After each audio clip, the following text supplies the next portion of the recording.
The time is 6:15. Here is the news edited by Dilini Gunawardana, read by Victor Raj. Here are the headlines of the local news. Gross domestic product of the island has increased in the first quarter of this year. Economic collaborations between Malaysia and Sri Lanka are strengthened. MP SM Marika says there are doubts regarding the anti-corruption bill. Plans are underway to launch an investigation unit under Directorate of Non-Communicable Diseases. The construction of the Bandar Naik International Airport Terminal 2 development project is recommended. Foreign news, former UK Premier calls for the West to provide fighter jets to Ukraine. Sports news, the Olympic Day celebration is to be held tomorrow. Local news in detail. The Department of Census and Statistics revealed the gross domestic product of the island has increased by 32.2% in the first quarter of this year in comparison with the previous year. It further says that Sri Lanka inflation based on National Consumer Price Index NCPI for May 2023 was recorded at 22.1% as measured by the year-on-year change. This was revealed in its later report. This marks a slight drop in comparison to the headline inflation of 33.6% recorded in April 2023. In comparison to 2022, the reported inflation for the month of May 2023 was mainly due to the higher price levels that prevailed in both food and non-food groups. On a monthly basis, the year-on-year inflation of the food group dropped to 15.8% in May from 27.1% in April 2023. Meanwhile, the year-on-year inflation of the non-food group decreased to 27.6% in May 2023 from 39% in April 2023. The Malaysian High Commissioner Badli Hisham has acceded to a request made by Prime Minister Dinesh Gunawardana to increase the number of flights between Malaysia and Sri Lanka. The Malaysian Airlines has planned to operate additional flights, while two other airlines, Air Asia and Batik Air, also would like to introduce flights between Kuala Lumpur and Colombo. The High Commissioner has said 70 million tourists visit Malaysia annually and Sri Lanka could attract some of them by introducing additional flights.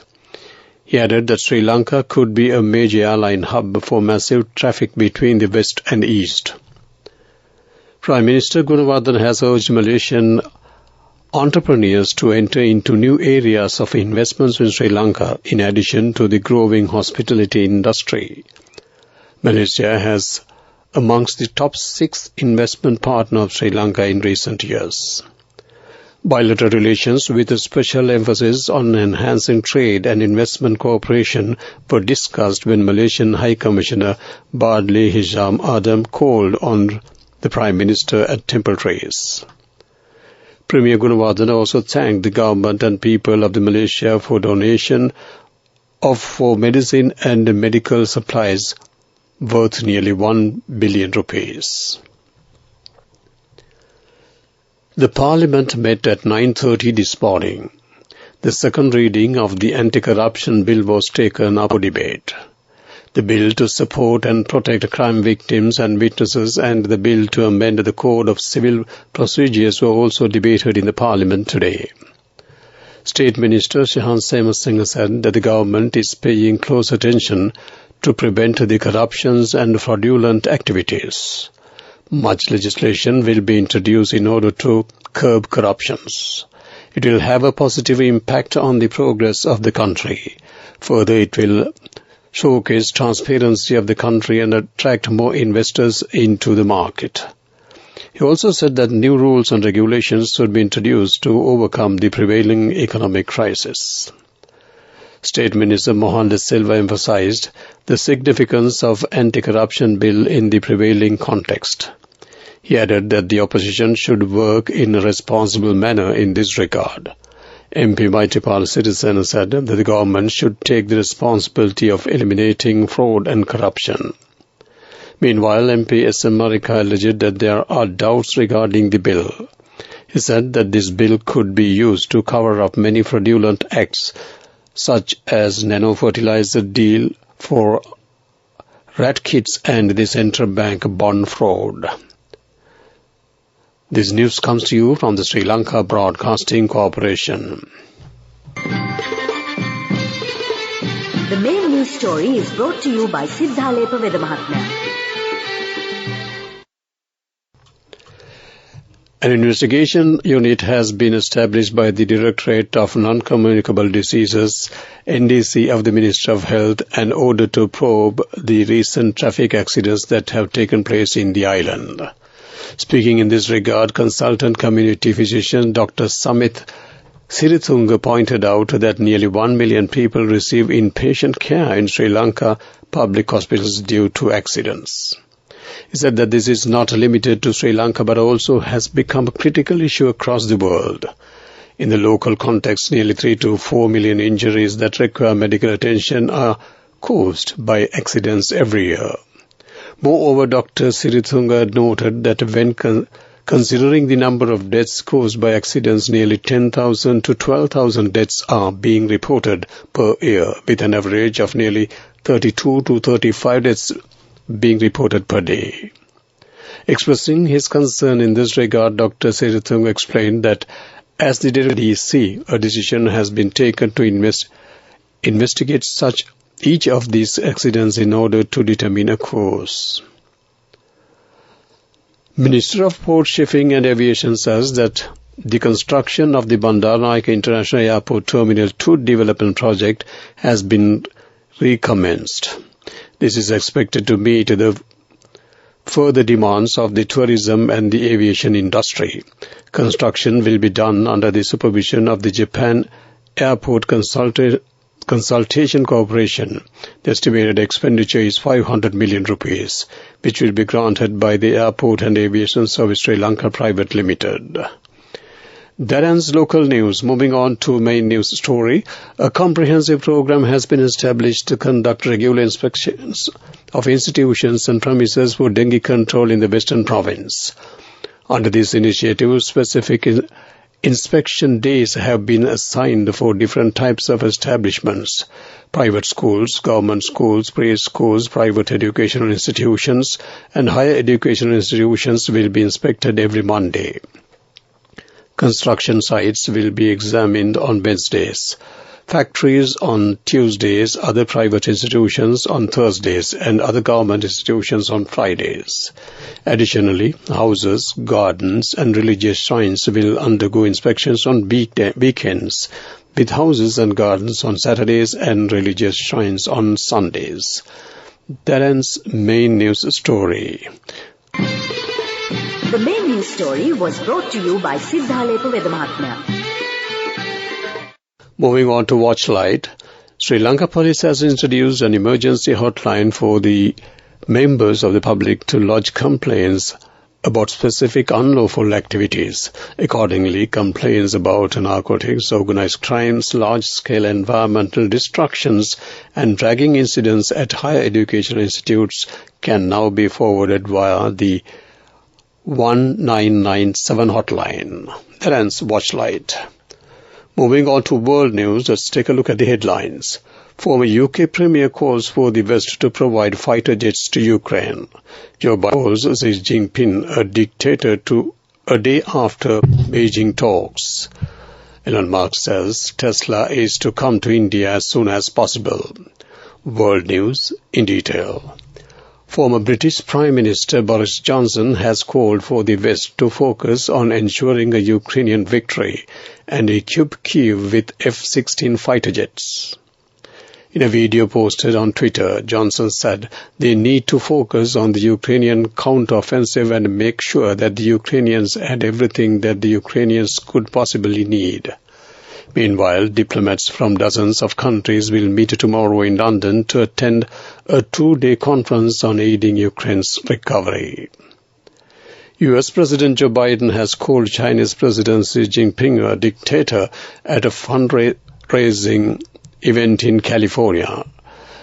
His remarks came a day after U.S. Secretary of State Antony Blinken met Mr. Xi for talks in Beijing, which were aimed at easing tensions between the two superpowers.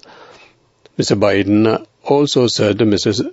Jinping was embarrassed after an alleged Chinese spy balloon was shot down by the U.S.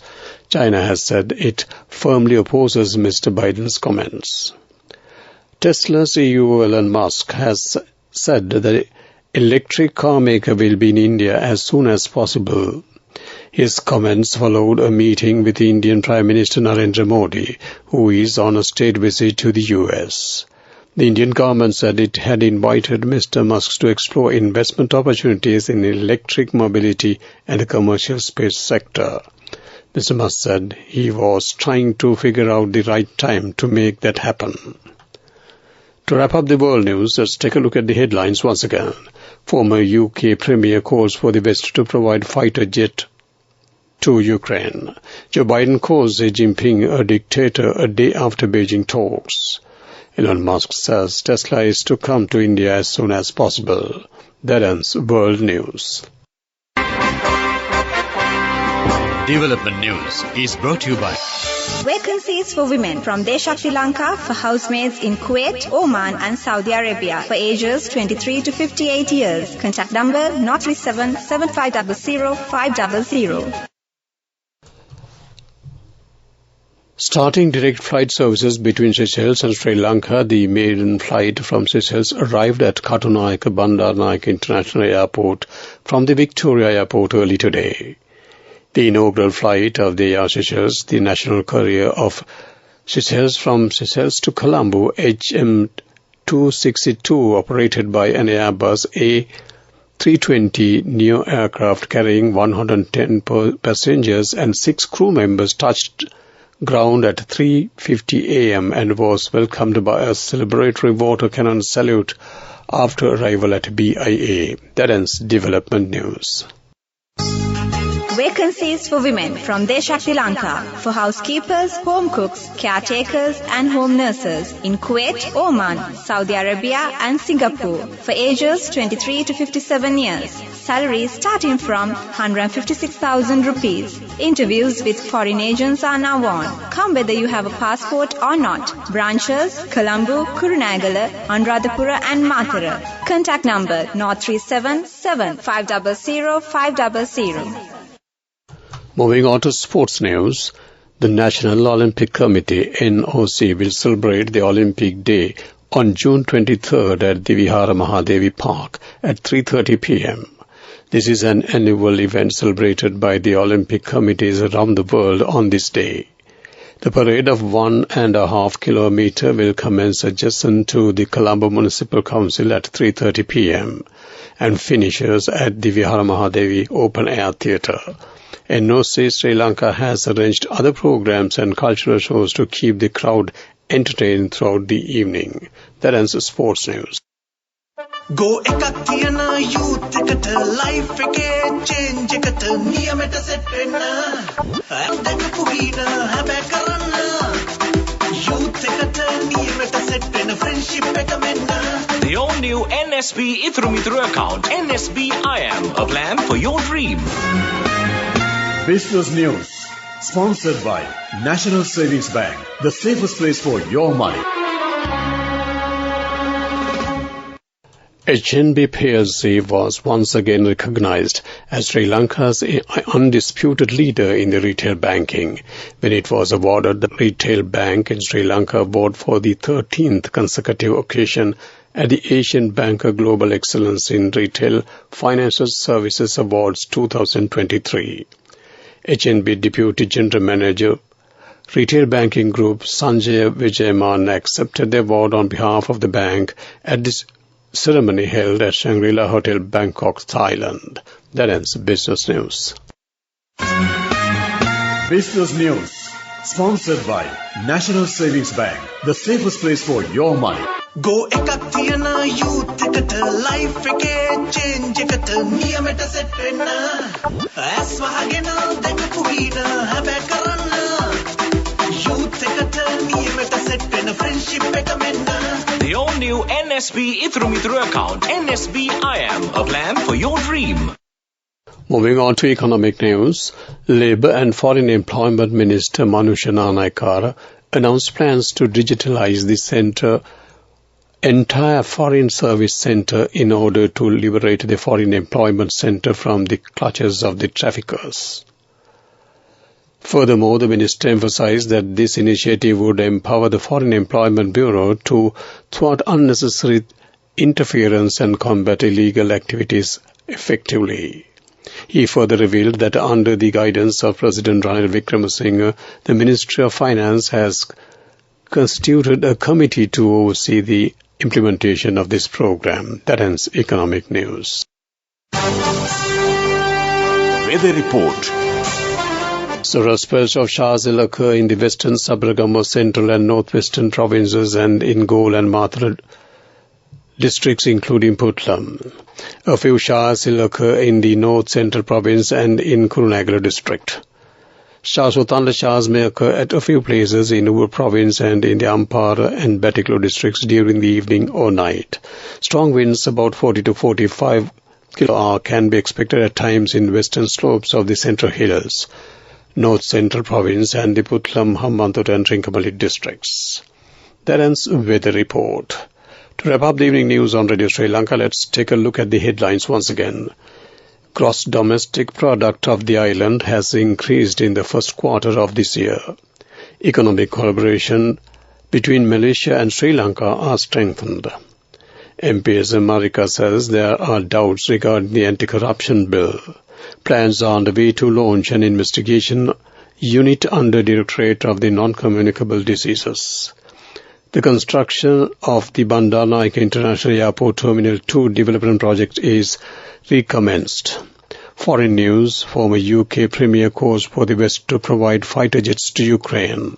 Sports news, the Olympic Day celebration is to be held tomorrow.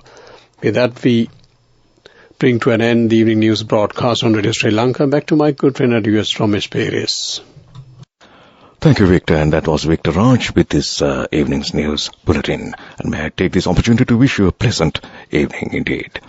You are tuned to Radio Sri Lanka on 97.4 and 97.6 FM island-wide and on the web www.slbc.lk.